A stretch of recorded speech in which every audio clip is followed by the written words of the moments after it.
are a snack, and I mean that literally, but watch out, some bite back. Against all odds, Peter Parker has turned into a vampire before. I'm not talking about 616 Peter. It's been directly said in that universe that he can't turn into a vampire because his blood is radioactive, but it would be fun to explore, and thankfully Marvel writers like to have fun. The Spider-Man of Earth 15,901 turned into a vampire. Unfortunately for him, he was caught by the Inheritors, a family of human leeches that fed on his life force. He didn't look like he handled the vamp transformation very well anyways. This Peter was green and beat up, and just overall Peters have looked better. In Spider-Man Volume 4 number 7, there's a full page burst of light, and the text explains that the leech that fed on Peter was destroyed, and so every Peter life he'd fed on was resurrected. So welcome back, Vamp Peter. Technically, every Marvel hero and villain and person on the Earth has turned into a vampire, even you. There was one Earth that really descended into disaster.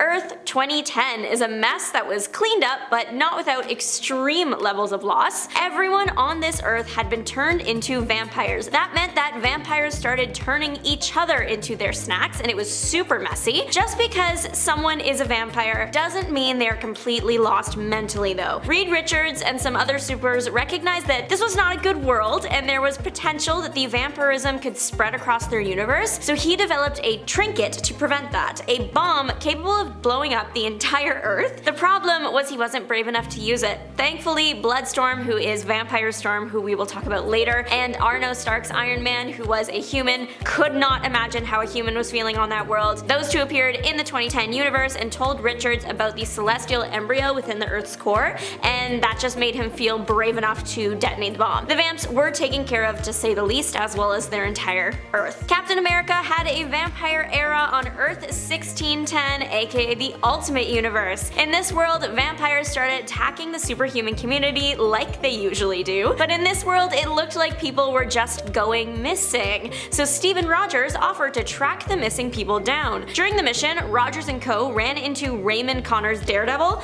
Unfortunately, he was a vampire and he bit Steven. Captain America was airlifted out of there and taken to some doctors. Captain America is capable of great feats of healing, but this was doing a number on him. He was suffering. Vampire hunter Blade tried to end the Captain before he had the chance to fully turn into a vampire, but that's Captain America. Until we are sure he is a vampire, nothing is going to happen to that man. Rogers tracked down Nerd Hulk, one of the heroes thought to have gone missing but was really a vampire. We'll cover him next. During the final battle, Rogers' immune system is finally able to heal. There are a lot of vampires though, so Steve has to get creative to deal with the entire army swiftly. He ends up teleporting everyone to a place with lots of sunlight. The vampires are not Twilight vampires, so instead of sparkling, they just burn, and the day is saved. It may surprise you, but the Hulk has actually been turned into a vampire more than once, and they are both very different. One version, the Hulk from Earth 12,041, or the universe Marvel's Avengers Assemble animated show takes place in, the Avengers are facing off against Dracula, who kidnapped their teammate Black Widow and turned her into a vampire. During the fight, Hulk is bitten, but what is cool about this Hulk is the gamma cells in his body are kind of like mini suns, and they burn the vamp disease out of him. Dracula is defeated and dragged to the depths by his minions. The other vampire Hulk we are looking at today is from Earth 1610. The Ultimate Hulk is also called Nerd Hulk. He is very similar to the version we would have seen in Avengers Endgame. While on a trip to the Big Apple, Hulk was attacked and turned into a vampire. Hey, now we can get a t-shirt that says I survived turning into a vampire on my trip to NYC. Of all the Avengers to turn into a vampire, I feel like Black Widow just makes the most sense. I don't know if it's because she's already wearing exclusively black, but she gives off vampire vibes in a good way. Natasha from the Avengers Assemble show, just to recap, she was kidnapped by Dracula, she was turned into a vampire by Dracula. Natasha did not deserve to go through this. It's implied that Dracula does perish at the end of the episode when he's dragged away by his minions because Natasha goes back to normal. Usually when that happens, it means the source has been taken care of. Wolverine was pretty resistant to vampire bites due to his healing factor, even surviving being thoroughly fed on and bitten multiple times and having his red stuff sent to the Vampire King himself. Jubilee, as a vampire, biting him was what it took to finally turn the hero because nanobots have been put into his blood by Cyclops Cyclops to intentionally shut down Wolverine's healing factor to turn Wolverine into a vampire so he would lead the vampire attack on the mutant-safe island Utopia. So once the vampires breached the island with Wolverine as their leader,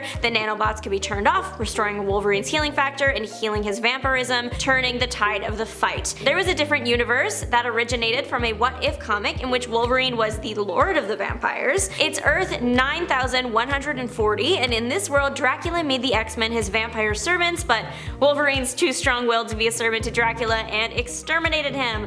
That made Wolverine lord of the vampires, and he was really good at his job, much to the displeasure of everyone else. Storm has had many interactions with vampires and being a vampire. She was also a big vampire threat on Earth 9140. She was the first of the X-Men to be turned into a vampire by Dracula, and while working under Dracula, she helped him scheme and defeat the X-Men. Vampire Storm was there when Wolverine obliterated Dracula and then was part of Wolverine's savage vampire army. The Storm that we are used to, 616 Storm, was desired by Dracula to be his bride. She was turned but then returned to normal. The most popular Vampire Storm version has to be Bloodstorm. In this version, Storm was still taken by Dracula to be his bride, but she wasn't able to shake the vamp nature this time. She did shake Dracula, helping the X-Men defeat him. Bloodstorm did not remain on the X-Men as she felt that she couldn't really fit in with the team in her state. Eventually, Bloodstorm found some relief in the form of a semi-cure developed by Beast. It would make her bloodlust subside, but not completely disappear. And she was now no longer hurt by the sun, so bonus there. There were even a few more battles that took place in this world. One involved Bloodstorm ending Dracula once and for all. It seems like Kitty Pryde just can't catch a break in these vampire universes though. The Kitty of 9140 wasn't really a major player until she was gone, but the Kitty of 1298, she had a bit more to do. She interrupted Bloodstorm's prison break, and her plan went as poorly as it possibly could have. She planned to permanently stop Bloodstorm. She would rather have a deceased friend than have to see her in a vampire state. Unfortunately, Kitty soon got to feel firsthand what living in a vampire state was like. She hesitated while trying to eliminate Bloodstorm. She was turned into a vampire, Storm's first turn too, so a big milestone for both of them. Kitty's mind was under Storm's control, and the pair stayed on the X-Men for a long time. There was a moment where Bloodstorm was taken over by the Goblin Queen. When that happened, Kitty had to escape. She ended up finding Sebastian Shaw, and then she ended up becoming the Hellfire Club's Black Queen. Gambit was another one of Bloodstorm's victims, or at least that's how he sees it. The Gambit of Earth 1298 was the leader of the Thieves Guild. It's a criminal secret society. They go on lots of trips and missions. On one of those trips, Gambit ran into Bloodstorm. The pair joined forces. However, while working as a team, Gambit was fatally wounded. One thing could save him. Bloodstorm didn't want to do it, but Gambit requested that she bite him, so she did. Again, she didn't really want to, but he insisted. Then guess what? Once he was a vampire, he resented her just a little for turning him into a vampire. 1298 Gambit went on to adopt a daughter and ended up settling down with his wife Belladonna and new daughter in New Orleans. The settling didn't last long. Pretty soon, Gambit joined Havoc's team called Six, no correlation to the Broadway musical. In the big final battle against Dracula, Gambit and his daughter escaped, and it's now unclear where they are. Jubilation Lee famously became a vampire when she lost her mutant status, so from one thing to another for this girl. Jubilee had just left the New Warriors, so she was looking for something to do. She traveled to the West Coast and then got way more than she bargained for when a person showed up with a bomb that contained vampire blood. The purpose was to make the person and the bomb go boom and then get the red everywhere and infect a bunch of people and mutants with vampirism. As a vamp, she turned Wolverine, as we heard about before, and she was part of the army he led to attack Utopia. That didn't work out, and she was put in jail until she could be cured. She ended up out of jail, but still a vampire, and she met up with the MCU's version of the Cullen family, the Forgiven, vampires that have learned to resist the pull of human blood just enough so they could live normally. She also received some healing red from Wolverine that would help her keep up the resistance. During this period of her life, she adopted a child and rejoined the X-Men. Things are really looking up for her, and to top it all off, she is soon cured of her vampirism. She had been using a medallion to protect herself from sunlight, but the medallion was destroyed,